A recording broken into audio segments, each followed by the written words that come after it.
Muy buenas tardes.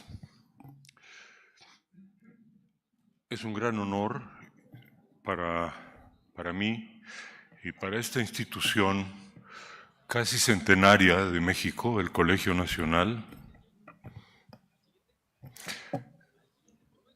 haber organizado este encuentro, la libertad de vuelta. Lo hemos organizado ante todo en recuerdo de aquel encuentro Vuelta, la experiencia de la libertad que organizó Octavio Paz,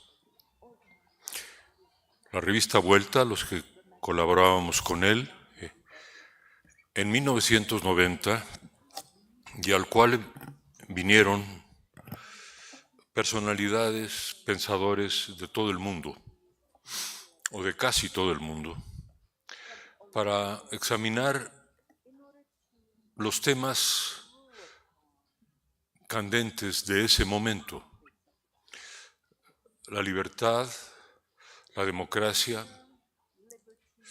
los autoritarismos que parecían en repliegue,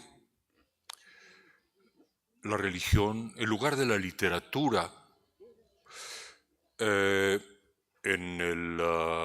el siglo XX, y las perspectivas del lugar de la religión también, y las perspectivas de todo ello para el siglo XXI. No voy a mencionar los nombres porque fueron más de 40, todos muy distinguidos. De ese elenco, dije ayer, el único sobreviviente en este congreso junto a mí es mi amigo León Wieseltier, editor de la New Republic, legendaria revista, y ahora de la revista Liberties. Norman Manea y Michael Ignatieff también viven y afortunadamente son testigos de lo que ocurrió entonces. Fue un encuentro importante, esperanzador, porque en Europa del Este y en América Latina, para sorpresa de muchos, pues todos los países, como una especie de efecto de dominó, pero al revés, se levantaban del militarismo, del caos, de la guerra, para erguirse con la democracia y la libertad.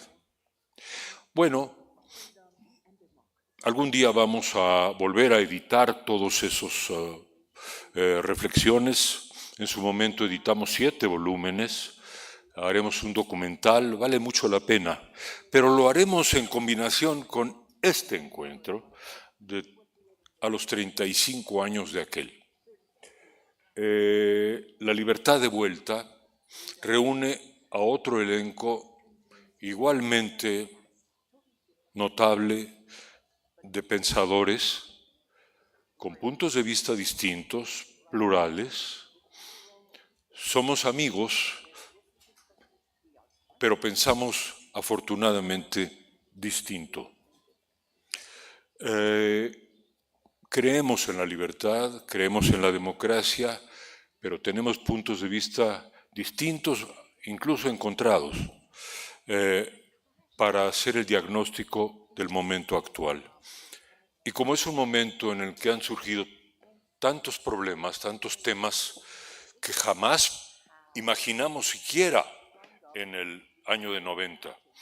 En el año de 90 el populismo parecía una reliquia argentina, algo como el tango pero menos popular.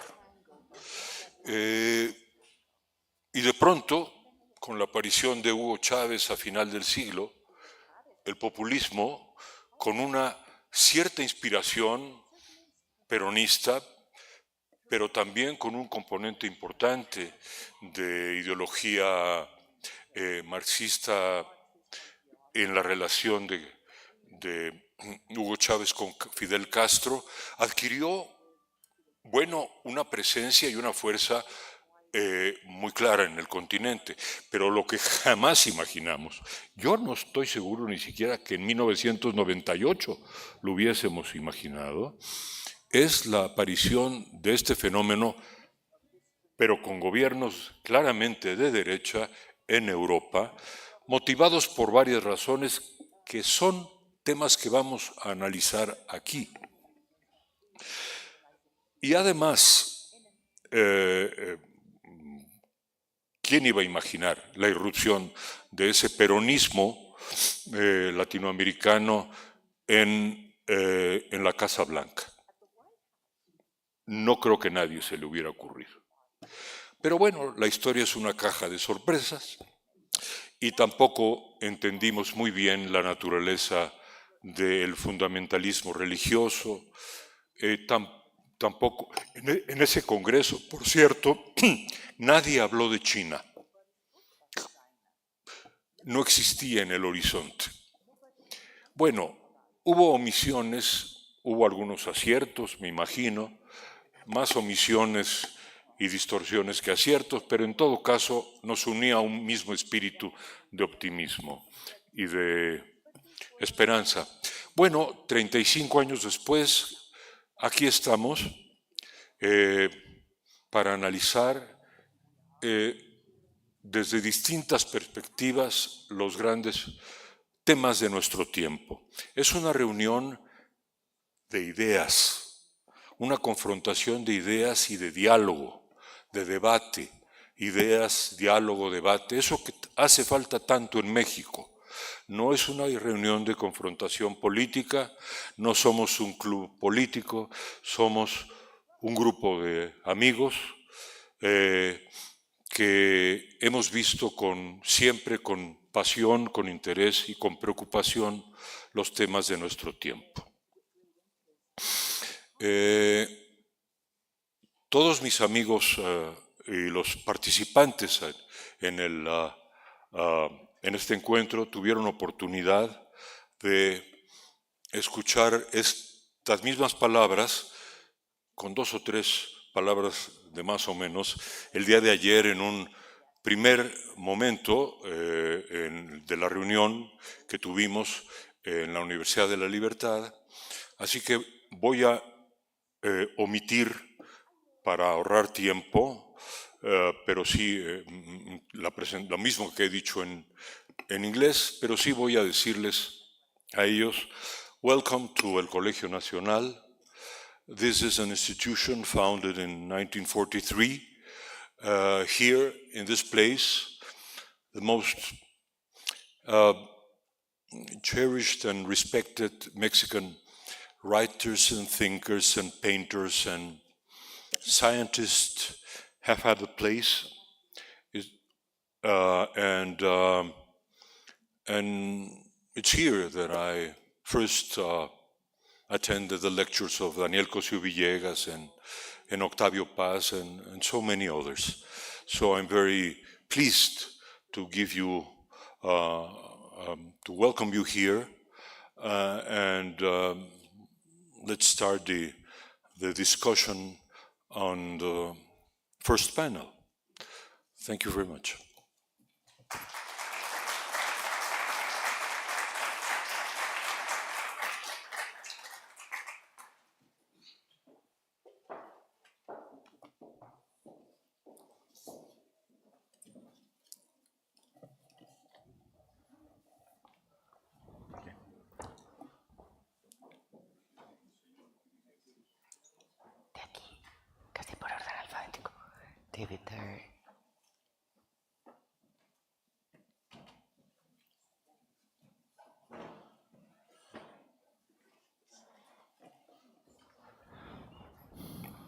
Muy buenas tardes, nuevamente bienvenidos al Colegio Nacional. Le agradecemos sus palabras a Enrique Krauze, historiador, director de Letras Libres y miembro de este Colegio Nacional desde principios de siglo. Yo soy Christopher Domínguez Michael, miembro del Colegio Nacional también, y paso a presentar a los participantes en esta primera mesa de esta tarde, que lleva por tema Economía y crisis de representación. Participan Carlos Elizondo-Mayer Serra, que es un distinguido investigador y estudioso de los pesares y avatares de la democracia en México y colaborador habitual del periódico Reforma. David Frum, que ya estuvo con nosotros ayer, es un analista político del Partido Republicano y su libro más reciente es Apocalypse Trump, sobre el declive de la democracia en los Estados Unidos. Y le sigue Iván Krastev, que es una voz muy conocida en Europa, en varios foros de difusión y combate por el pensamiento liberal. Particular importancia tuvo en 2020 su libro sobre la pandemia. Finalmente, nuestra moderadora es Andrea Aguilar, una destacada periodista española, colaboradora de Letras Libres España desde hace 25 años, desde el principio. También participa activamente en El País de España. Y pues nos da mucho gusto dar comienzo a esta mesa y otra vez gracias por estar aquí.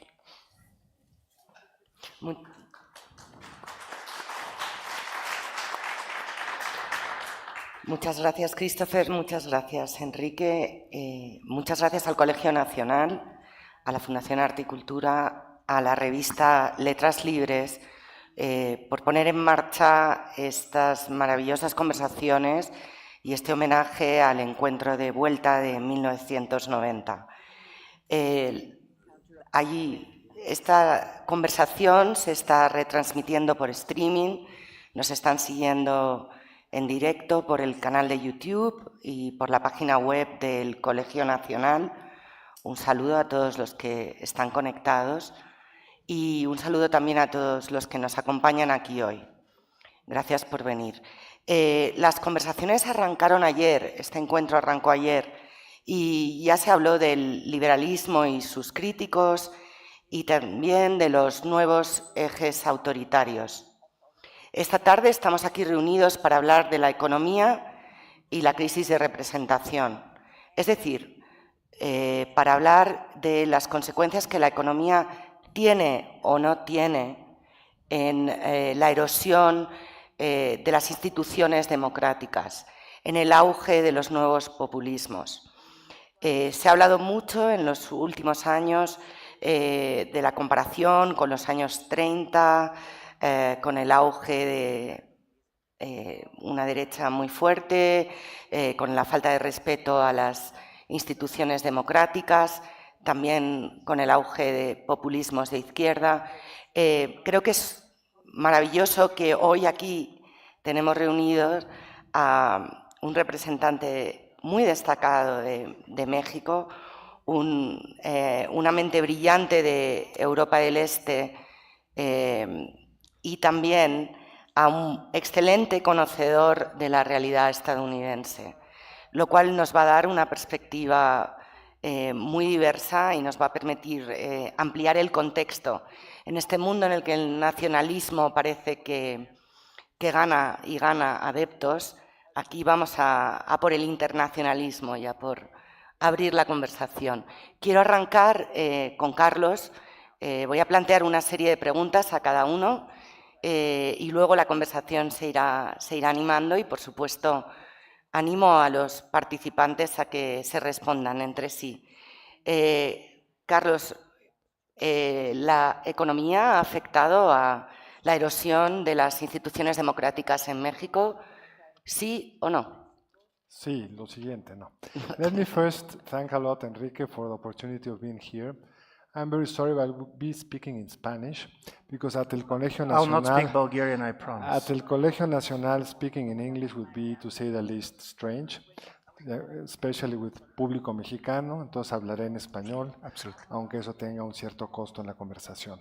Sí, por supuesto, Andrea, digamos, lo que México ha vivido del 82 para acá es un bajo nivel de crecimiento y una enorme promesa de que seríamos capaces de crecer mucho más. Si la primera mitad de este periodo, después de la crisis del 82, estábamos digiriendo el populismo anterior. Una digestión que ya se nos olvidó, pero fue complicadísima, la economía quebró. Es común decir que los neoliberales llegaron al poder, pero no llegaron por gusto.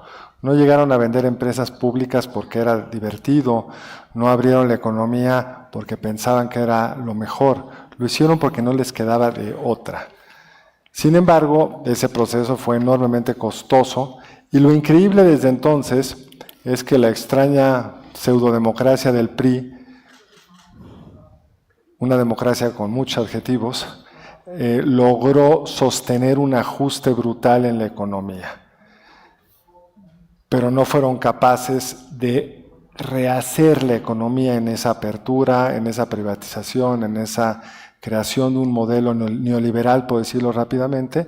Se generaron enormes expectativas, pero no solo tuvimos una nueva crisis en el 94, sino que el crecimiento promedio del 2000 al 2018 es de 2.4%.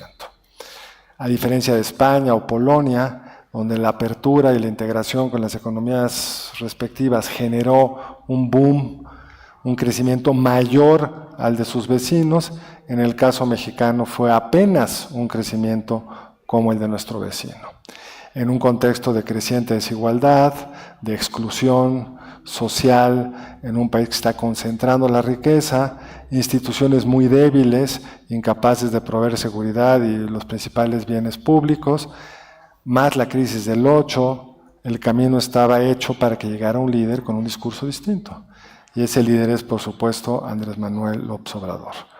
Como es una conversación, solo voy a decir una última cosa para que no acabemos en una conferencia, que hay que tener presente que las democracias capitalistas, y solo conocemos democracias capitalistas, no ha habido democracias en regímenes económicos distintos, enfrentan una tensión fundamental entre un hombre, un voto, la idea de que la esfera de lo político es una esfera que nos permite a todos ser iguales, participar por igual, y las mayorías, por definición, tendrían un espacio para tratar de igualar el terreno que el capitalismo genera una enorme desigualdad.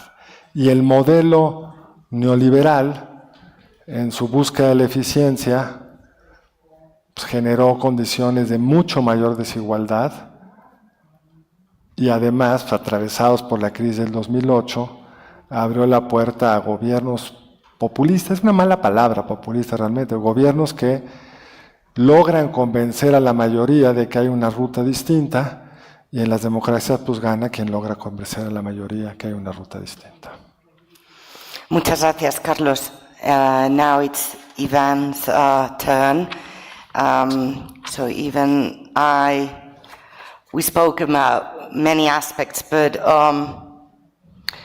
does economy help explain the rise of illiberalism in Eastern Europe, in Hungary, in Poland, or does it not? How has the history been written over there? Thank you, and thank you very much. It's my first time in Mexico, so it's a great pleasure to be here. And as we know from Dante, the most important is who is your guide. Nevertheless, you go to the hell or to the paradise. What matters is who is guiding you there. And Enrique, I'm very lucky that I got this first meeting. Listen, economy matters everywhere, for every society, for every political regime. You cannot explain the illiberal turn in Eastern Europe based on the economic factors. And from this point of view, the most important country is Poland, to make this point. When the populist government came to power in Poland in 2007, Adam Przeworski, one of the famous theorists of democracy, said, this should not have happened. And if you really look at the macroeconomic data, for the last 35 years, there is not a single year of recession in Poland. Polish economy is the fast-growing economy in Europe, and even more when you ask people how they feel. Of course, they are winners and losers of transition, but the majority of the Paul said, we feel fine, we're doing okay, we are much more optimistic about our individual lives. So from this point of view, economy does not explain everything. On the other side, it's also not true that the populist governments are totally destroying economy. This is also the other story of Eastern Europe. Basically, when the Law and Justice Party, which is a very conservative nationalistic party, came, they made a lot of other things that we should not like, but on the level of the economy, the economic growth was there, and by the way, the social inequality has been narrowed. Many of these right-wing populist parties in Central and Eastern Europe were functioning like capitalist social democratic parties. So the story, in my view, is in a different place. And from this point of view, I want to refer to a book which in 2011, Harvard economist Daniel Rodrik wrote, which is called Globalization Paradox. And he said, listen, what is impossible for a country in the current condition is to have three goals at one and the same time: democracy, national sovereignty, and the major integration in the global economy. You can take any two of them, but it is always going to be, in a certain way, at the cost of the third. And what we see in Central and Eastern Europe is very much the rise of sovereignism. Because the European Union is about democracy and economic integration. So you have a national democracy, but you're losing the idea of the national economy. And you're compensating this with a very strong push for cultural sovereignism. You're coming with a type of majoritarianism. And from this point of view, this is very much going to what you see also in other places. The major message is, I care only about my own people. I don't care about anybody else.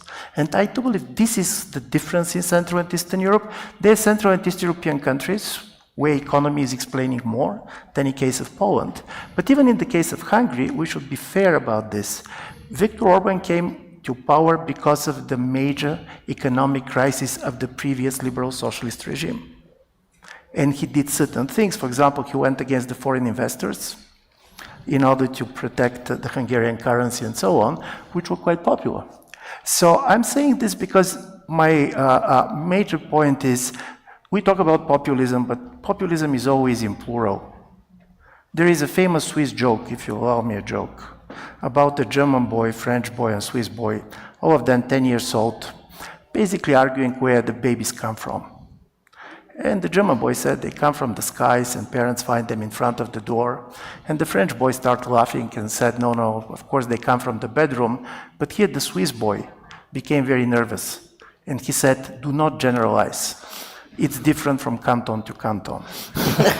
And the case of populism, we have a general trend.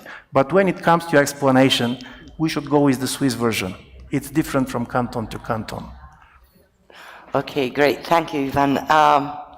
So, David, how far, what role did the economy play in the resurgence of Trump, in this Trump-apocalypse that you've written about? And it's been mentioned, inequality and sort of the downfall of the middle class in the US. May I take a step back and deal with some very basic questions? Oh, only one thing. Could we speak a little bit slower, all of us, for slower. the translator? Yeah. The science of economics deals with a small number of problems that are inescapable for human beings: material scarcity, uncertainty of information, and the inevitability of change across time. And there are not, in fact, that many different answers to these questions. There are many different details, but the number of answers to these questions is quite finite and quite small. And for many of them in the modern world, the answers turn out to be some variation of either command or agreement, state or market. And that is always what we are debating. And there are differences of degree, differences of detail, but what we're always debating is, how do we solve these problems, scarcity, uncertainty, the inevitability of change across time, in a universe where there are two broad families of answers, command or agreement. And populism, so-called, try to get elements of command at the expense of elements of agreement. And markets and liberals advocate greater amounts of agreement at the expense of command. You often hear in Mexico the word neoliberalism used as an insult. But the truth is the phrase neoliberalism was originally coined by people who advocated neoliberalism, and they did not mean it as an insult. And the question is, why did they think they needed those extra 3 letters in front of the existing word liberalism?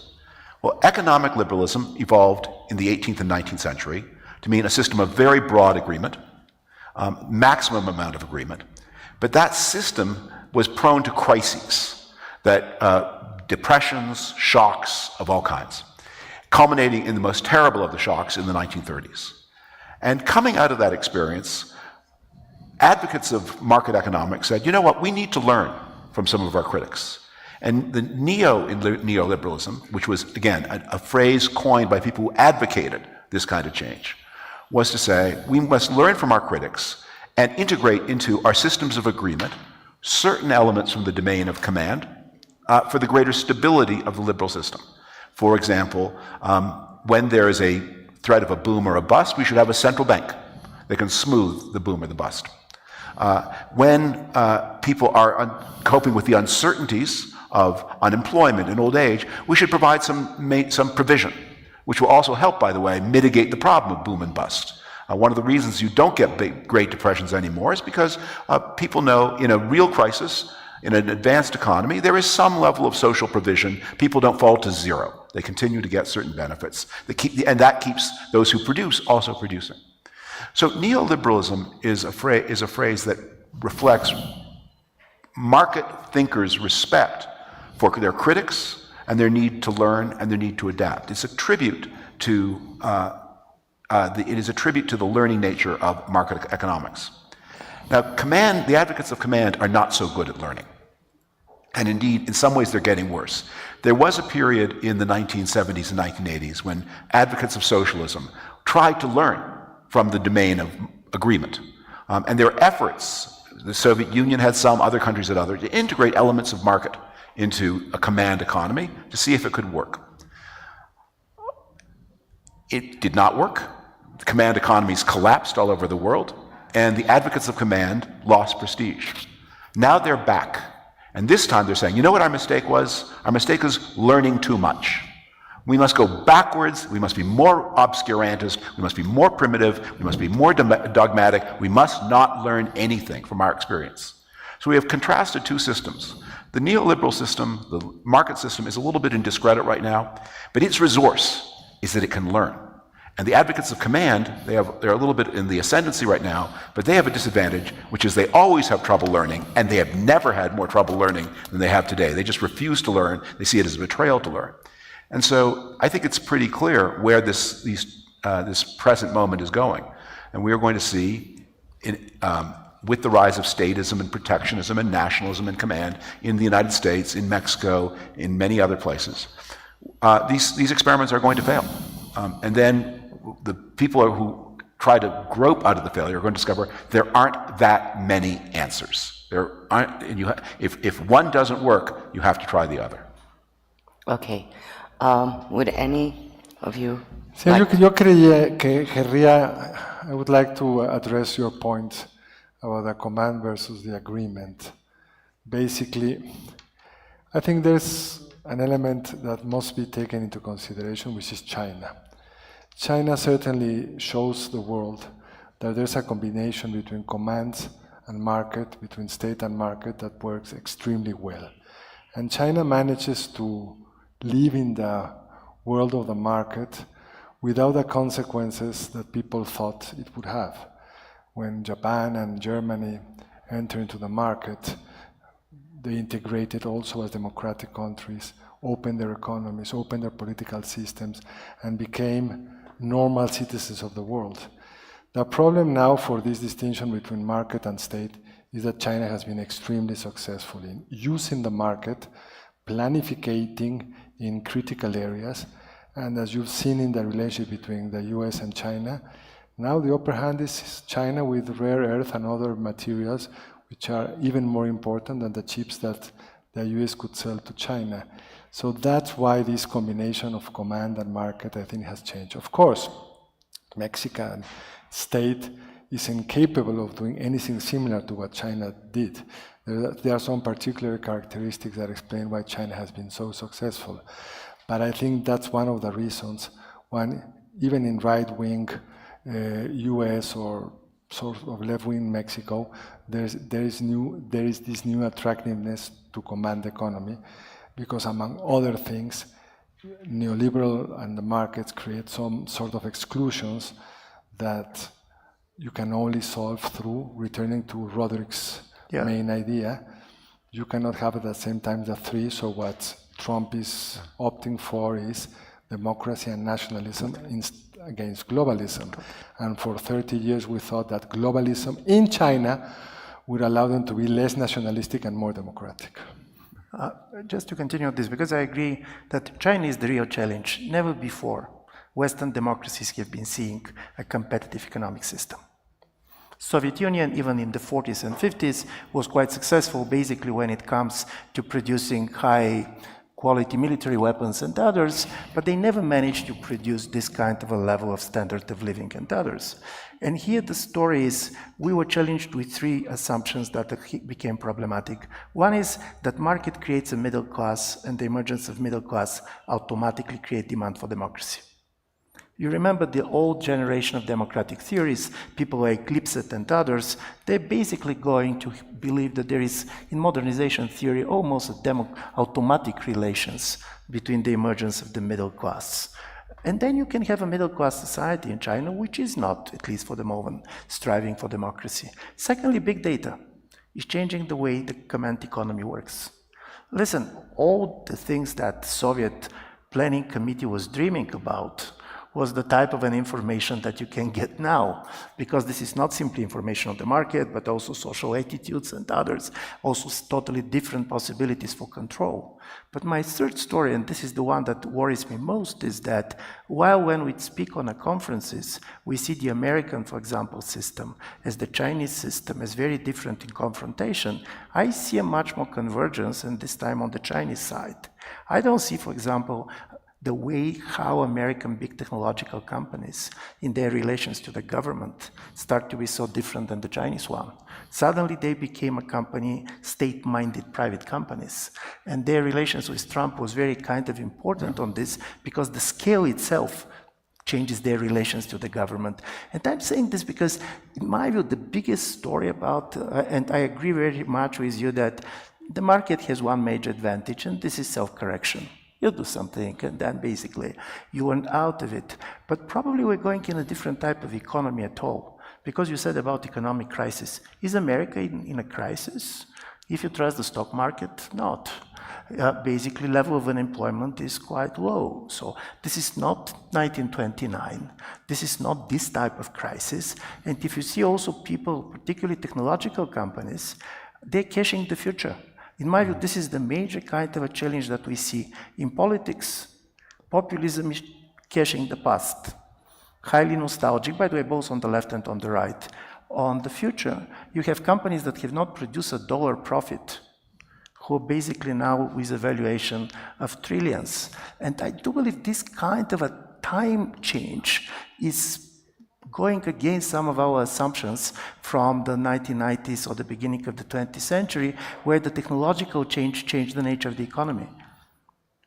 So even what you're saying about the technological changes brings up another important point, which is AI, artificial intelligence, that revolution, what's going to happen there.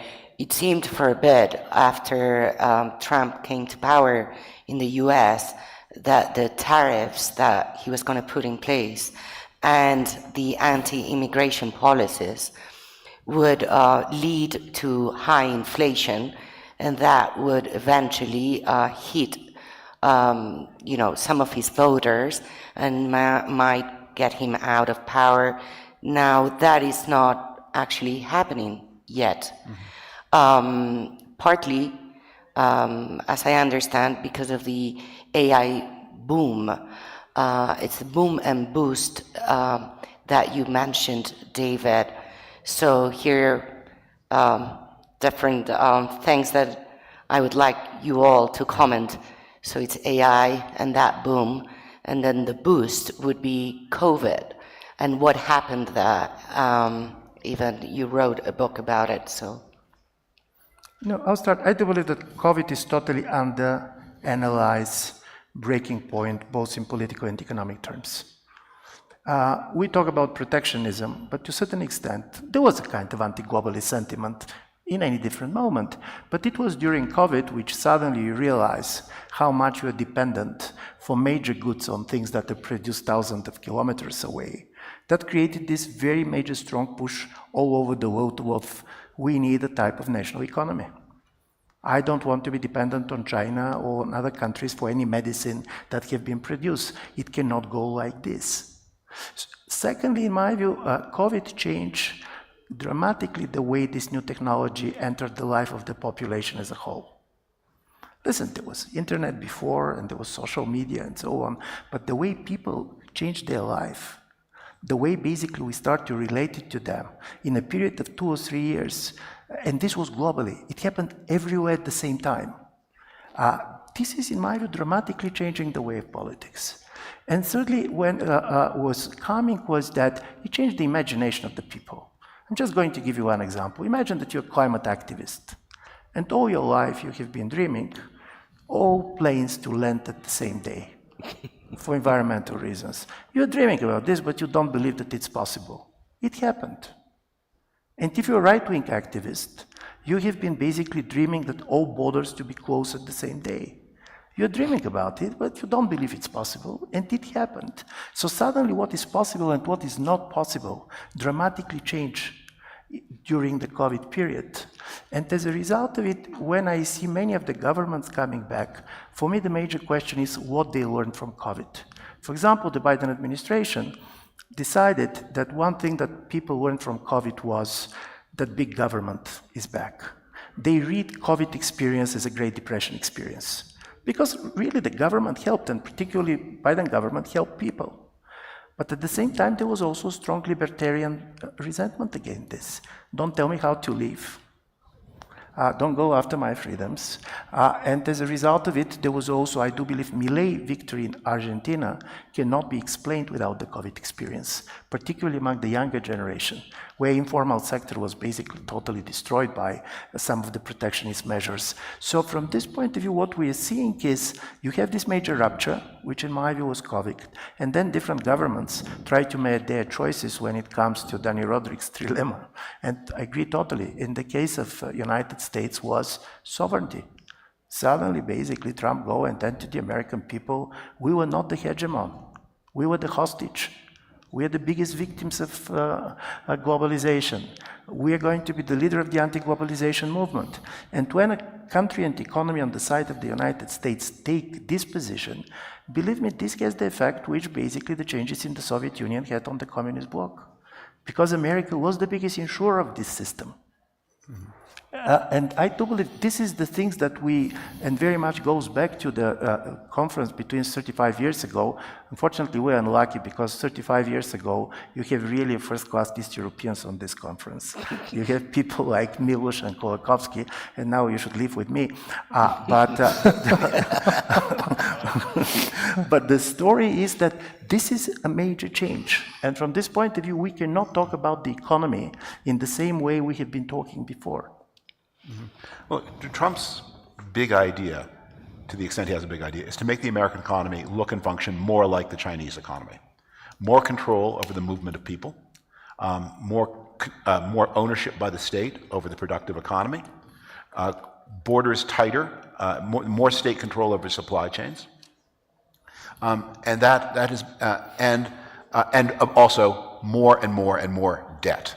Because when you try to understand the Chinese seeming miracle, how are the Chinese not subject to the same laws of gravity and motion that everybody else are? Well, the basic miracle of the Chinese economy was twofold.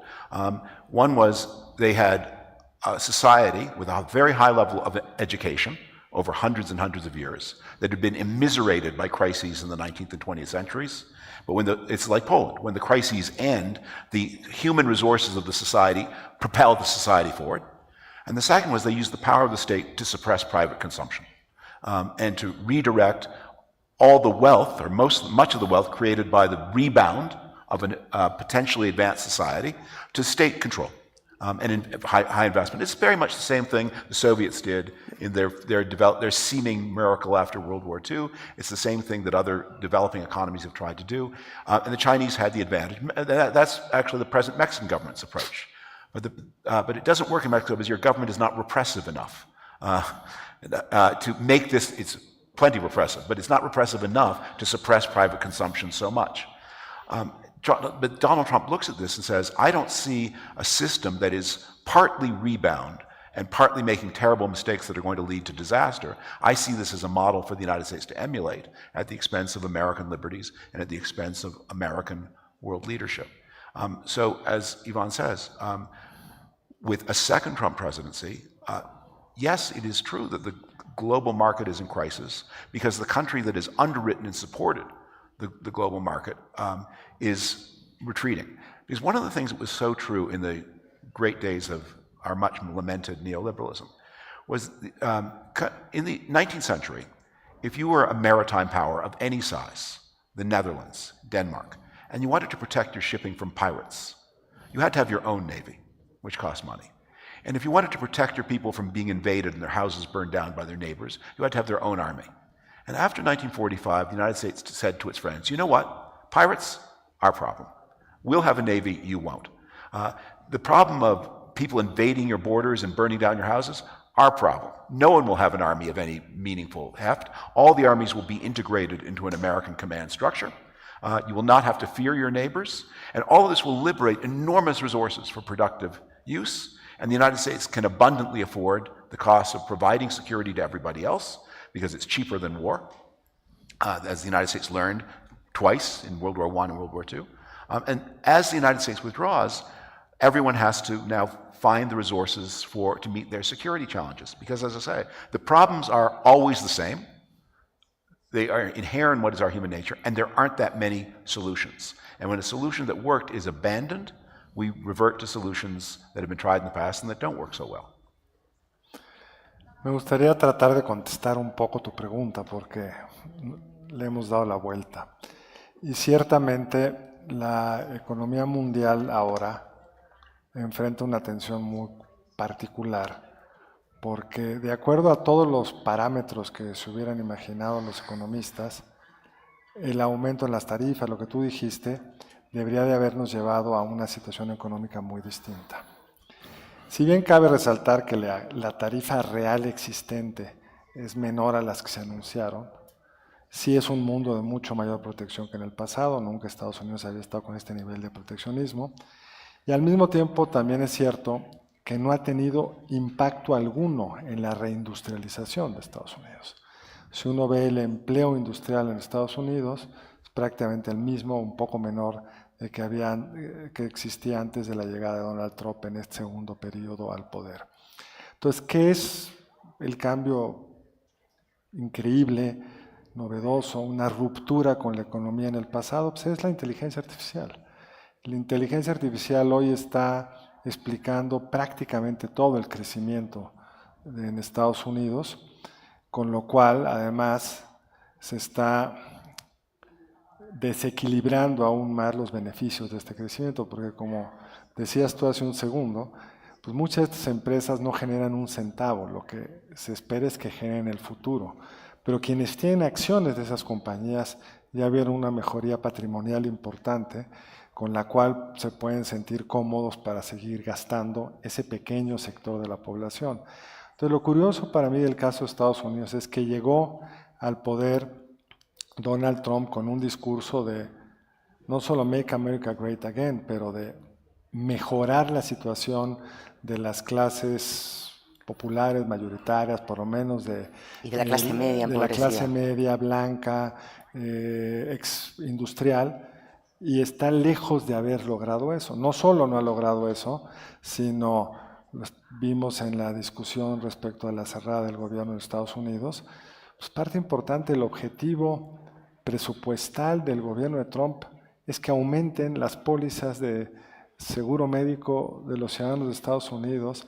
Parte de los pleitos jurídicos que hubo entre el gobierno de Estados Unidos y algunos jueces, fue que ellos querían, los jueces, que siguieran pagando los food stamps y Trump no lo quería hacer. Entonces, es un gobierno extraordinariamente complicado desde el punto de vista sociológico porque tiene un discurso de inclusión, pero en la práctica tiene una estrategia de política económica que es profundamente conservadora, profundamente concentradora y que a mi juicio, muy diferente del caso chino, si bien hay un gobierno que quiere tener más control sobre la economía, los que tienen el control de mando son las empresas tecnológicas. Las empresas tecnológicas en Estados Unidos tienen un margen de maniobra frente al Estado impensable en las empresas tecnológicas de China respecto al Estado chino. Entonces lo que estamos viendo es un experimento que no sabemos dónde va a terminar, porque no sabemos en qué momento esa promesa de crecimiento nuevo anclado en la inteligencia artificial va a llevar realmente a mejoras increíbles en la capacidad de producir moléculas médicas, capacidad de coordinación en logística que vuelva más productiva la economía de Estados Unidos. Eso no lo hemos visto todavía, pero sí empezamos a ver los costos en materia de empleo. Entonces, la pregunta inicial que me hiciste, que está descrita en el párrafo sobre la conferencia, sobre esta sesión de la conferencia, estamos ante una tensión muy complicada que es una de las razones por las que llega Trump al poder es porque una parte de los ciudadanos de Estados Unidos no se sienten representados, se sienten excluidos. Y olvidados, y lo que estamos viendo es un ciclo parecido o peor al pasado, con una diferencia, que es algo que decías tú que me parece bien importante, que es que la economía, pues, ciertamente en Polonia no lo explica, en el resto del países lo explica mejor, pero hay un elemento central que la política previa a este ciclo populista olvidó, que es que la gente quiere ser considerada, representada, y aunque las políticas públicas no sean las mejores, por lo menos que parezcan que están pensados en ellos. Y lo que Trump ha hecho muy bien, López Obrador y Claudia han hecho muy bien, en Polonia han hecho muy bien los gobernantes más populistas, es que hablan a un sector de la población que se sentían excluidos por ese discurso meritocrático de competitividad que el neoliberalismo en áreas de la eficiencia generó y que permitió cierto tipo de crecimiento que no existía antes, etc. Entonces yo creo que ahí es donde estamos frente a un dilema muy interesante. Déjame nada más cerrar con el caso de México, porque el caso de México, no solo cada cantón habría que pensar sobre la diferencia de cada cantón, sino luego vemos a América Latina como un mismo fenómeno, al populismo como un mismo fenómeno, y el populismo mexicano es muy particular. Primero, porque aunque es un populismo de izquierda, en la práctica su lógica de izquierda tiene un solo concepto redistributivo que en el fondo es profundamente friedmaniano, que es yo reparto dinero. En vez de repartir vouchers, reparten dinero. Entonces, un gobierno muy chiquito, el gobierno mexicano tiene 25% del PIB de gasto, realmente su margen fiscal es muy estrecho, el grueso del gasto se concentra en pensiones no contributivas, becas, apoyos para A, B, C y D. El presupuesto en salud, educación y bienes públicos se ha contraído brutalmente. Entonces, es de izquierda en el sentido que reparte, es de izquierda en el sentido que hizo una política laboral que permitió un aumento en el salario real, que es su gran triunfo de política económica, pero es absolutamente neoliberal en construir un Estado que pueda construir las capacidades reales para incorporar a la economía moderna y más con los retos de la inteligencia artificial en educación, salud, etcétera, a la población de este país. Y es un gobierno que, a diferencia de los populismos de América Latina del pasado, que resolvían la presión política emitiendo dinero, creciendo, funcionaba durante algún tiempo. En Argentina los ciclos son muy evidentes. Es un gobierno que decidió ser macroeconómicamente prudente, aceptar que se va a crecer poco. El crecimiento en el sexenio pasado fue de 0.8%, cuando la economía de Estados Unidos creció 2.4%. La economía en lo que va de este año de Claudia Sheinbaum se va a crecer a 0.5%, cuando la economía de Estados Unidos está creciendo 2%, pero le apuestan a que esa redistribución les alcance políticamente. Very much agree. For me, the most central in all this story with populism is nationalization of the elites. You're not nationalizing industries anymore, not particularly attractive. But you go for nationalizing of the elites because from the point of view of the people, the last 35 years have been the liberation of the elites. It's not simply that you have a major income discrepancy, which is enormous, and everybody was measuring, and basically we know how big it is, but simply you cannot control the elite by the state. The nature of the capital has changed.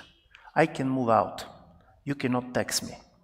And secondly, also with the end of the Cold War, part of the elites lost the fear of a government that can come and nationalize you and basically kill you. So from this point of view, suddenly you have an elites which are not simply becoming richer, but they don't feel totally, particularly in small states, they don't care about the national governments. They show how much they don't care about the national governments. What I saw in countries of Eastern Europe, for example, my own country, Bulgaria, 15 years ago, if you're a politician and you speak foreign language, this was perceived as an advantage. You're better educated, you're probably going better to defend the interest of the country. And then suddenly, what was very important for many of these populist leaders, which is not true for Orban, but it's true for Kaczynski, they don't speak foreign languages. Because suddenly they're telling to the people, do you know what? We're together. I don't have an exit. I'm going to stay with you. And this story, stay with us, is becoming critically important. And from my point of view, this is the interesting about the Trump phenomena, because people all the time talk about the corruption of the previous system. Listen, Mr. Trump can be accused of many things, but he cannot be accused of not being corrupt. This is not something that he's hiding. This is not something, this is not about this. But in my view, this is very important that suddenly you have this type of a government and said, no, if you want to basically steal, you should stay here. Your kid should be here. And by the way, the Russian government was the first to do this. It was extremely important. This was Putin's project. If you want to steal in Russia, be sure that your kids are going to be in the country and that basically you're going to be in the country. You are trapped here. You have to be loyal. Yeah, you should be there. And I do believe this kind of a story, how to deal with the elites, because during this 35 period, I do believe all over the world, people get more rights, but they don't have the feeling that they get more power. Because the rights was coming from institutions, from the general environment, from the fact that you can move basically. Also people discovered that it's much easier to change the country if you don't like it than to change the government of a country that you don't like it. So this is why migration became so important. But what you're doing with the elites. And if you see in this sovereignty moved everywhere, in a strange way, all these kind of global elites were pushed to give a loyalty pledge. So when the technological companies go to meet Trump and treat him in a very emperor way, this is also a show which they're showing to the American public that we're an American company. Suddenly there is no cosmopolitans anymore. Suddenly everybody goes with their national identities. Companies become American. By the way, sanction regimes are very much also contributing to this. And in my view, this is new, and this is part of this basic deglobalization, which is not simply economic policy. Well, deglobalization seems to be very real. We had a period from 1990 to 2000 when world trade increased faster than the world economy. We had a period from 2000 to 2010 where world trade increased slower than the world economy, and this got nicknamed the period of slowbalization. And now we seem to be in a period of deglobalization. And as I said, there aren't that many answers. Where does deglobalization lead? It leads to war. This is very, you're hearing this very ominously in the United States, and you're seeing it in China. Both countries are putting themselves more on a war footing. The United States quite expressly so. The Trump administration talks again and again about how we have to have a more militarized economy. We need to re-domicile our supply chains, even though it means we're all going to be poorer, because we have to get ready to have a war footing. Hence the change of the name, the quite illegal name of the change of the name of the Department of Defense to the Department of War. It's an illegal act. The Department of Defense was created by Congress in 1947. It was named by Congress in 1949. The president can't change the name. But it is revealing a mentality, which is the reason the Department of Defense got its new name in 1949 was partly so that the Army and the Navy would stop squabbling, to bring them all into one building, and the Air Force too, but also to say the United States uses its military power to maintain a world structure of peace and security. It is not looking to fight big wars in the future. It is looking to prevent wars, to apply military power to security problems, but to prevent general wars.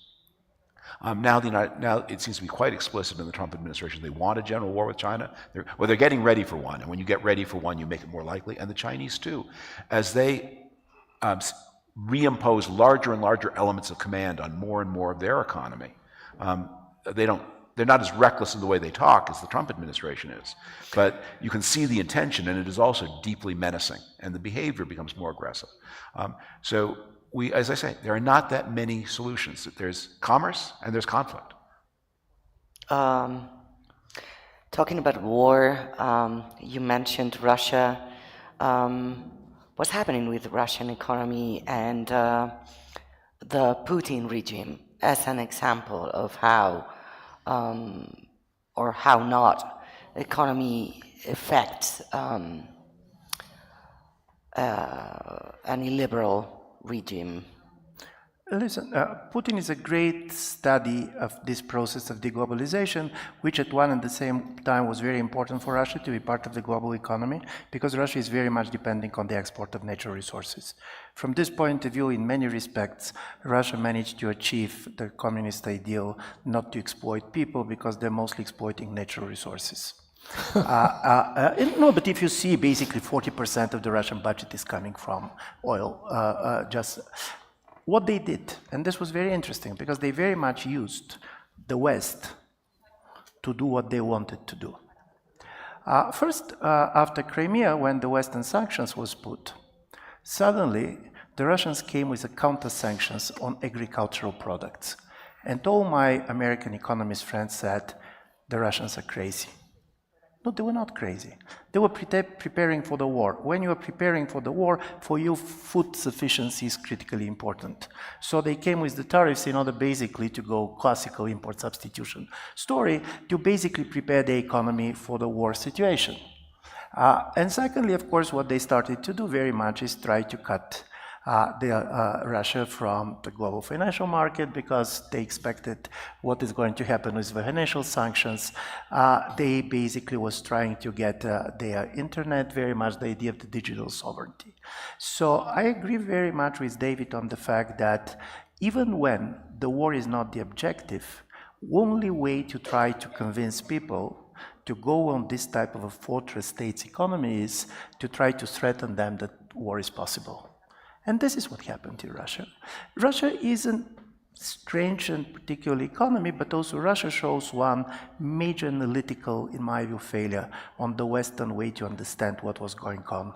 I have been present on tens and thousands of presentations of how corrupt Russia is, and because they are totally corrupt, you can easily basically go after them, because they are never going to do anything that is going to hurt their banking accounts. Listen, you should be very much underpaid academic to believe that the president of the nuclear state, who have been in power for 20 years, think in terms of his bank account. This is not how President Putin thinks. Yet it's a very corrupt system. This is not true for anybody, but he was not in power simply basically to have his bank account. And as a result of it, we failed for our misunderstanding of the nature of the Russian regime. The fact that you're corrupt does not mean that this is the way that is basically all your major objectives are defined. And this is why the economic sanctions, which were perceived as the new weapon. By the way, for the American administration, sanctions were critically important, not simply because of Russia, but because in the beginning, Biden administration, and particularly Jack Sullivan, was very clear on this. This is the new weapon, this economic weapon, and we're going to do on Russia something that Chinese can understand, why they cannot withstand certain things. You do this. And then do you know what was, and which is probably less known for you, how Russia survived the first 2 years? Because 2022 was very tough for Russian economy. Paradoxically, Russia was saved by liberalism. The very liberal leadership of the central bank. Russia has extremely, by the way, competent central bank leadership, which was very much created during the liberal 1990s. They're one of the most fiscally, by the way, stable and conservative in the world, and they were very competent in how they're dealing with the financial story. But secondly, in the first 2 years of the sanctions, what the most important thing that happened in Russia is that tax inspections of small and medium businesses almost disappeared. Never before small and medium businesses have been in a better situation. Because the tax inspection in Russia means that they're coming, they're asking money from you, you should give them money. If you're not going to give them money, you're going to have a problem. And suddenly, basically, with the decision of the president, no tax inspections. And also, I'm not interested how you're going to violate the sanctions, but I want to have the goods on the market. This, by the way, is changing now because Russia has a fiscal problem, so Russia started going after companies, and 4 times there was increase for the last year of the tax inspections. But paradoxically, liberalizing the market saved Russia in 22-23, and you have more new small and medium businesses that have been created in Russia in 2023 than in the previous 5 years. So from this point of view, to understand how different economies deal with this, because of course in the case of Russia you have a major isolation, there was market and so on, they're going to pay in the long term a very high price. But then at the same time we know that the economic cost that Russia is paying is not enough to change the military objectives of the Putin government. And this is an important thing, and going back to China, and this is my last point, there is a new book being published recently by an economist who have been in China for a long time, American economist, which is called Breakneck. And he's comparing Russia, not Russia, but United States and China as an engineering state versus the lawyer state. And it is true that the nature of the elites are very different. Basically, a big majority of the people of position of power in China has engineering education. So as a result of it, everything good and everything bad comes from this. Good, a lot of public works, if you see their railways and if you see their public infrastructure is great. Bad because if you see their anti-COVID policy and what they did to their country was also based on the fact that they have a matrix that is typical for engineering. But on the side of the United States, the story is what Fukuyama calls vitocracy, that the system was created that it is very difficult to build. In a certain way, everybody has a lawyer. It's very easy to stop any type of a project. In a certain way, the most important things about kind of liberal economy, the fact that people and companies have rights, have turned against basically the productive nature of the economy. And from this point of view, I do believe we are in a moment in which all major economies are trying to decide who you want to be. So it's going to be an identity change moment. I don't believe that Russia has much to change on this. It's much more constrained there. But for the United States, even this talk about affordability that comes from Mamdani, this is very much about also building. You should build things. Public things, you should try to be able to create, for example, housing, things that in a certain way liberal societies have been failing big.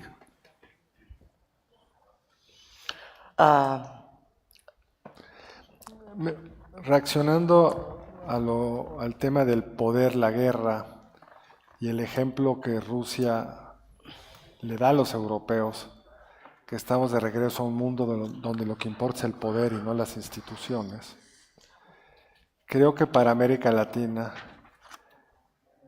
cómo Trump resuelva el esfuerzo que está haciendo de construir una estrategia frente a los gobiernos populistas de la primera generación en América Latina, en concreto Venezuela y Cuba, esta idea de que llega un grupo al poder, llega con el apoyo amplio de una población que se siente no representada, van centralizando el poder, destruyendo las instituciones y se quedan disrumpiendo, digamos, el orden democrático, aislándose del mundo, acercándose a China y a Rusia, y esa en la visión de Trump, que cree que el poder es para usarse, que América es para los americanos, pues es el que hoy tenga al 15% de su fuerza militar en el Caribe, enfrente de Venezuela, pues no debe de ser algo que difícilmente no va a terminar en algo.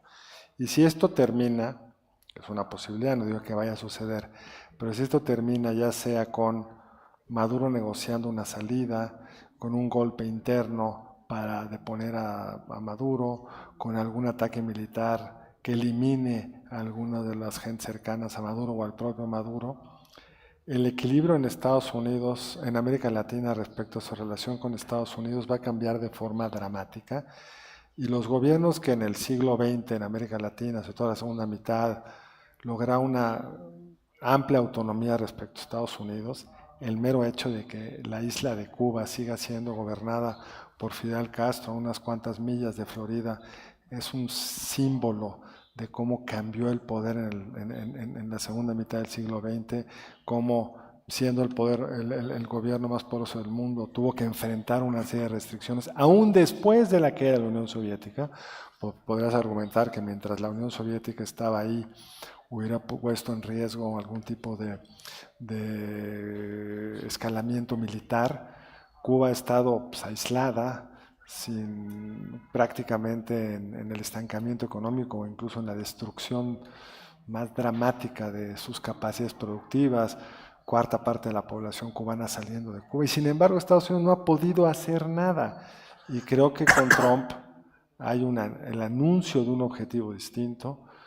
Le tiene sin cuidado las reglas internacionales, estas lanchas que incinera con presuntos delincuentes ahí enfrente, pues viola cualquier principio de derecho internacional, pero no le ha costado políticamente nada. Y creo que cómo termine esto va a definir el espacio de maniobra que tienen aquellos gobiernos que construyen regímenes populistas, estatistas, antinorteamericanos, etcétera, en la región. Carlos, este intervencionismo americano del que hablas, que tiene una acción, está teniendo una acción militar, pero hay otro tipo de intervencionismo que hemos visto recientemente y que quizá toca con alguno de los temas de esta mesa muy directamente, que es lo que ha ocurrido con Estados Unidos y el gobierno de Milei, y con el peso argentino y con esas elecciones y con ese giro radical en las encuestas respecto de lo que ocurrió finalmente en los resultados. Bueno, es un intervencionismo muy fuerte, ¿no? Y insólito hasta el momento. ¿Qué lectura haces también de esa? Sí, de hecho es parte de un patrón más general. El fracasado pero intento de intervenir en Brasil en defensa de su amigo Bolsonaro. Es decir, Trump lo que le proyecta interna y externamente es que si eres mi amigo estoy contigo, si no eres mi amigo puedo estar contra ti. Y en el caso de Milei, pues era de todos los presidentes de América Latina el que más se acercó a Trump y a la Casa Blanca desde el principio. Incluso su estrategia de la motosierra, su estrategia publicitaria de la motosierra fue captada por Elon Musk en su proyecto de tratar de reducir el gobierno de Estados Unidos. Y creo que para Trump era muy importante mandar una señal de que si me cuestan $20,000 millones, voy a estar contigo. Pero el otro lado que me parece bien interesante es que en el América Latina del pasado y en la elección en Argentina los peronistas, los kirchnerianos trataron de jugar ese juego. La intervención de Estados Unidos hubiera sido un motivo para no votar por Milei.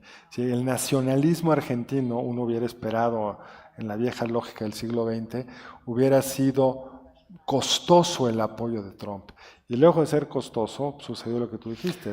Pero eso lo que indica es la depauperización de la Argentina y el pánico a vivir otro shock económico. Absolutamente, pero aún en los shocks a veces los países se enredan en la bandera nacional.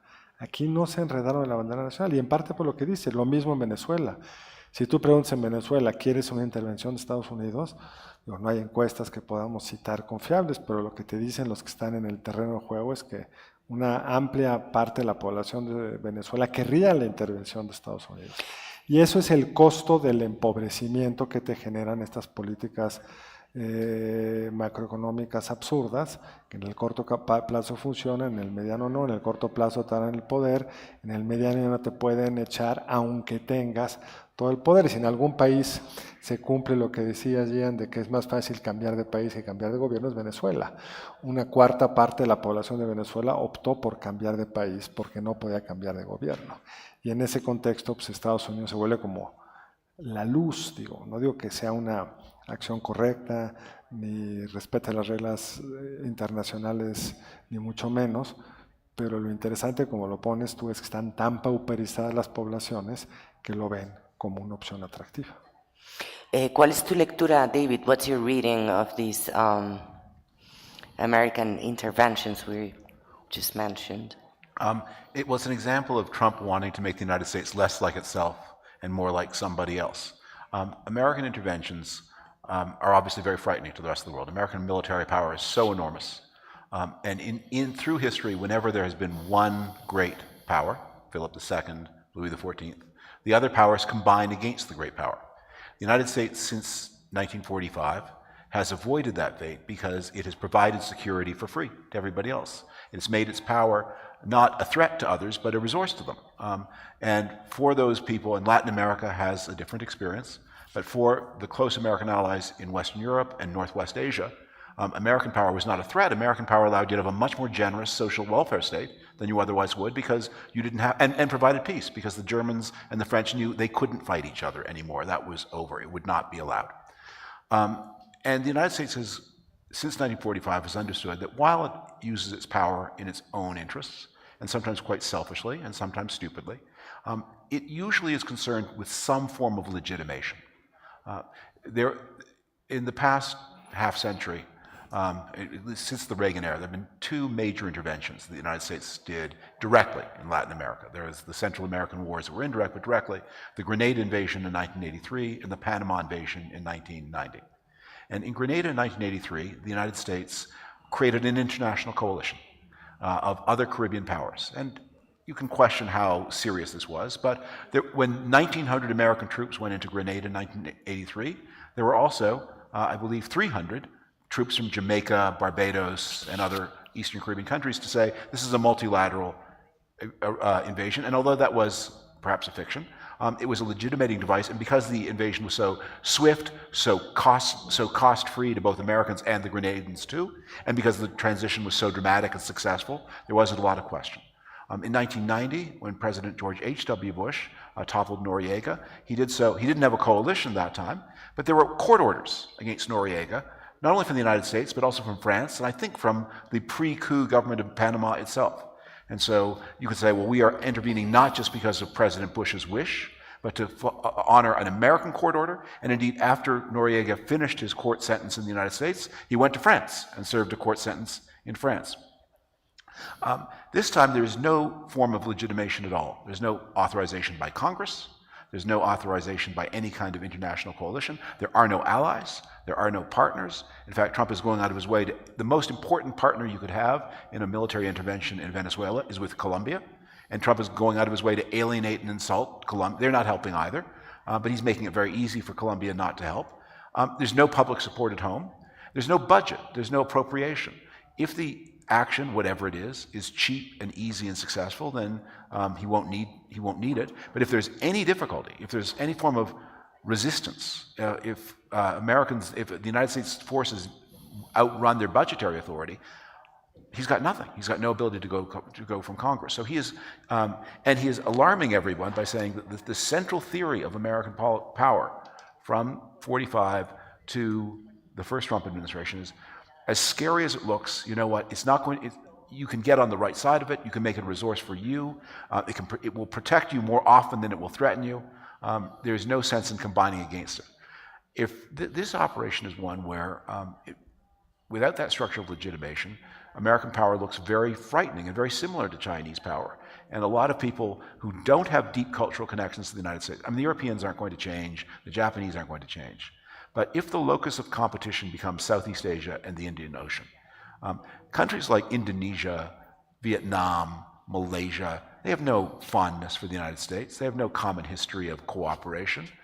India, they regard the United States as just one great power, and they can balance them both.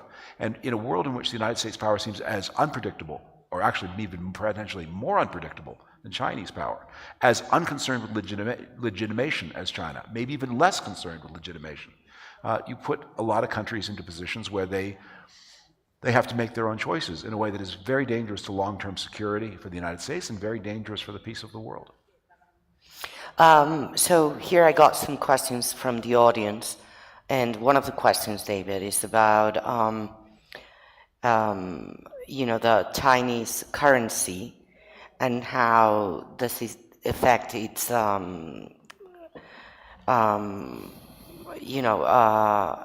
does it affect the commerce, the way the currency in China is controlled by the government. And the question says, funciona el partido único y el mercado. One party and market, does it work? Does that combination work? Look, China is an economy, depending on how you count, 2/3 or 3/4 the size of the United States. And it's obviously a bigger population. So you would think you'd be able to walk into a store anywhere in the world with a stack of Chinese money, and it should be somewhat accepted. But my understanding is if you take a $100 American bill anywhere, it will buy something. And if you take Chinese money outside of China, it will buy nothing. And that is because that currency forms, money is a very mysterious thing, it forms many functions. And one of the things that is really alarming about the United States is the United States dollar is a great asset. And the Trump administration seems bent on destroying it too with these cryptocurrency subversions. And I'm writing in the middle of writing a big article about how radical and dangerous this is. In order to basically finance short-term borrowing of the United States, in order to drag more people to buy American debt, they're compromising the sacredness and integrity and universal acceptability of the dollar in ways that detract from American power and wealth. But China's currency, again, I don't know what happens if you walk into a bar in Kinshasa with a stack of Chinese money. I bet they don't take it. And I bet they do take a $100 American bill. Particularly, they'll take gold these days. Very hard to put gold in your shoe. Hay una pregunta también para Carlos y también relacionada con China. La pregunta tiene una introducción algo larga sobre Norberto Bobbio, pero la pregunta en sí es la aspiración de estos populismos nuevos imitar el modelo político económico chino. Esto voy a añadir algo más. Me ha parecido muy interesante lo que has contado del modelo clientelar de ayudas públicas en detrimento de otro tipo de políticas públicas más amplias, con más proyección de futuro, quizá más sostenibles y como con la promesa de construir sociedades mejores en su conjunto, no solo apoyando a un segmento muy particular de la población y de una manera con ayudas directas, como has mencionado. Y esto, enlaza con el debate que ha habido actualmente en Estados Unidos durante la campaña de la alcaldía de Nueva York, el tipo de los dos modelos de ayuda, si es la ayuda para todos o la ayuda para los más necesitados, y cuál sería el modelo que se debe seguir. Gracias al público y a ti, Andrea. En el caso de la pregunta primera, los gobiernos de América Latina quieren coquetear con China, unos lo hacen muy bien, otros menos bien, no necesariamente por afinidad ideológica o admiración, sino porque les sirve como contrapeso a Estados Unidos, porque son economías, salvo México, para las cuales el mercado chino ya es más interesante que el de Estados Unidos. De hecho, el gobierno mexicano, primero con AMLO y luego con Claudia, coqueteó un poco con esta idea de vamos a buscar equilibrar nuestra dependencia de Estados Unidos con China, pero las condiciones objetivas, básicas, elementales, es que uno, con China competimos, no nos complementamos. Un poco a tu pregunta, David, si México dejara de exportarle coches a Estados Unidos, ¿cuántos coches de estos los compraría China? Como con lo de los billetes, 0. Los chinos tienen sus propios coches, nos los exportan a nosotros. Brasil exporta soya, nosotros exportamos manufactura y el gobierno mexicano entendió que había que buscar quedarse en la órbita de América del Norte e incluso tienen muy claro que parte de la renegociación del Tratado de Libre Comercio va a ser cómo ponemos un arancel, sino como un similar a China, pues para evitar la triangulación de productos en caso de que podamos salvar el tratado con arancel 0 al grueso de los productos entre ambos países. Pero desde el punto de vista ideológico, para este gobierno de Claudia Sheinbaum, no sé para otros de la región, si hay una enorme así como admiración de un estatismo que sí funciona y se imaginan a sí mismos que pueden de alguna forma emular eso. Pero creo que es una mera fantasía por varias razones, pero la más importante es que parte del triunfo de este tipo de gobiernos como el de México, el de Andrés Morena, es tan brutalmente antielitista, tan estrictamente antimeritocrático. Andrés Manuel López Obrador decía en las mañaneras del pasado que los que se iban o los que nos íbamos a estudiar al extranjero, nos íbamos al extranjero para aprender a robar. No solo no nos quedábamos en México, no utilizábamos los valores educativos mexicanos, sino allá aprendíamos a hacer las peores cosas posibles. Se ha construido una lógica absolutamente antimeritocrática. Las elecciones del Poder Judicial que tuvieron lugar en junio del 24, además de que violenta todos los principios fundamentales de la separación de poderes, sin entrar a las partes más teóricas del respecto, estaba basado en el principio de cualquiera puede ser juez. Antes era un proceso con fallas y lo que tú quieras, pero era meritocrático. Sí. Y al final para élites. Entonces, la ministra de la Suprema Corte, Lenia Batres, del ala más radical de Morena, antes de ser ministra de la Corte vivía en un departamento, le llamamos vecindades, departamentos muy pequeños, hacinados, y salió un video de ella gritándole a su vecina de la forma más vulgar. En la élite lo vemos, qué horror, esa va a llegar como ministra. En el grueso de la población lo ven, yo también puedo llegar a ministra. Entonces, eso ha erosionado las capacidades del Estado mexicano, que de por sí nunca fueron muy sólidas, que hace el sueño chino prácticamente imposible en lo general y difícil incluso en temas específicos. Un tema que conozco con cierto detalle, que es Pemex. Llevan ya 7 años en el poder con el lema rescatando la soberanía. El estatismo sí funciona, vamos a ser de Pemex una gran empresa petrolera y ninguno de los indicadores que prometen se cumplen porque las capacidades de gestión están tan erosionadas que no van a poder hacerlo, creo, nunca.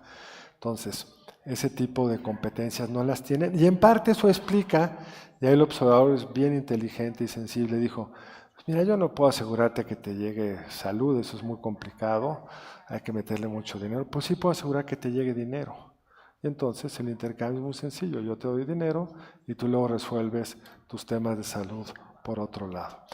Paradójicamente, el modelo neoliberal de transferencias de recursos que lo hubo era focalizado. La idea es lo vamos a llevar solo a los más pobres y lo vamos a llevar con criterios condicionados. Yo te doy el dinero a ti, Andrea, si tú llevas a tus hijos a la escuela y al centro de salud. Si no, no te lo doy. El modelo de AMLO es completamente universal, no es paternalista, porque esto tiene una lógica muy paternalista. Es universal. Yo puedo, a partir de los 65 años de edad, ir a cobrar la pensión no contributiva, o sea, no está focalizado. Y de hecho la información te muestra que los más pobres que no tienen la información, que hay muchas de estas transferencias, no les llegan en la misma proporción que a otros deciles. Entonces, lejos de, no solo en la universalización no es que ahora les llega a todos, sino les llegan más a aquellos sectores que saben que existen esos derechos. Entonces, para cerrar con tu pregunta final, yo creo que ese tipo de dilema México o el gobierno de Claudia Sheinbaum lo ha tratado de resolver con dar ese dinero, y hay un esfuerzo infructuoso de ampliar un poco las capacidades de salud y otras cosas, pero hasta ahora no han podido hacer. Hay coqueteos con ideas de vamos a congelar las rentas, vamos a hacer A y B, pero hasta ahora se han dado cuenta que pues, eso, en un contexto donde el Estado no tiene capacidades de construir viviendas, aunque está haciendo un gran plan de viviendas, pero es como para un sector mucho más de clase baja, pues no tiene demasiada salida. Entonces yo creo que la paradoja del populismo de López Obrador y de Claudio Sheinbaum es un Estado muy chiquito repartiendo dinero y casi no haciendo nada más. Un dato final para que veas de qué tamaño es el pequeñito Estado mexicano. Ojalá tuviera, digamos, no tiene la capacidad de reprimir el consumo ni mucho menos. El Estado mexicano invierte este año 2 puntos del PIB.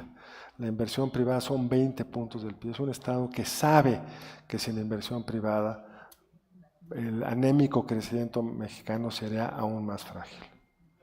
Gracias, Carlos. Iván, let's close with you. Would you like some final remarks? And then this discussion will be over. So. No, we can even finish without my final remarks. But because in my view, what was really interesting listening to the other participants is that we're going into a different type of an economy. It's not that one small country decided to deglobalize. The United States decided to go on this. And the problem is that this is changing the choices of everybody else. Even countries that want to stay very much integrated in the global economy, by the way, European Union is fighting for this, and if you talk to Japanese and others, they cannot do it in the way it was before. And as a result of it, when, by the way, Trump came to power, European Council on Foreign Relations have been doing a survey around the world. And he was not welcomed in Europe, in South Korea, but he was quite welcomed everywhere else. People believe that Trump is going to be better for peace, better for America, better for their relations. And one of the story was, and this was interesting, they were reading his tariff policy as I'm not interested in any ideologies. I don't care about your regime. I don't care about your sovereignty. Only what thing I care is the surplus with the US. And this is not true. Basically, Brazil does not have a major trade surplus. So policy towards Brazil is very much about politics. Support for Argentina is very much about politics. So he's learning basic things, that you have friends and enemies. And I'm saying this because I want to end on something. Economy is going to change. They're going to be dramatic. Obviously, there is new regionalism. I very much agree with you. Mexico does not have a choice to go with China. Ideologically, you can even start speaking Chinese, but it's not going to change the nature of your economy. And also, and this is my last point, being Chinese is not easy. And it is so not easy that they're not exporting their model anymore. If you go back to the 1989, Soviets and Chinese leadership ended on the same page. Both of them agreed that the system does not work. But they disagree strongly what was the next step, effective and what was wrong. Gorbachev was a man of ideology, and he believes that what was good was the socialist ideas, what was bad was the party state. Chinese decided that what was not really important was the ideology, but what was really good was the party state, because it can deliver different things here and there. And I do believe creating a state that can deliver is becoming a problem for both democracy and authoritarian regimes. The weakness of authoritarianism is that the fact that you have a strong man does not mean that you have a strong power. And this is true, by the way, even in the case of Russia. You can be strong on television and you can do things here and there, but for example, President Putin was very personally concerned about COVID, as we know. He protected himself a lot, but he never dared to go with a mass vaccination because he was afraid how public was going to react. Only the Chinese went full on this because they believed in their capacity to impose. And from this point of view, the state weakness is going to be a problem both for democracies and authoritarian regimes in a moment in which basically global economy goes in pieces. Okay, so before we all leave, quiero decir gracias y también en la conexión para seguir la siguiente mesa por live stream, tienen que volver a conectarse. La siguiente mesa es el malestar en las sociedades liberales con Ian Buruma, Iván Krastev, Mark Lilla, Leon Wieseltier y Enrique Krauze. Muchas gracias. A ti. Thank you very much. It's a pleasure. It was a great pleasure.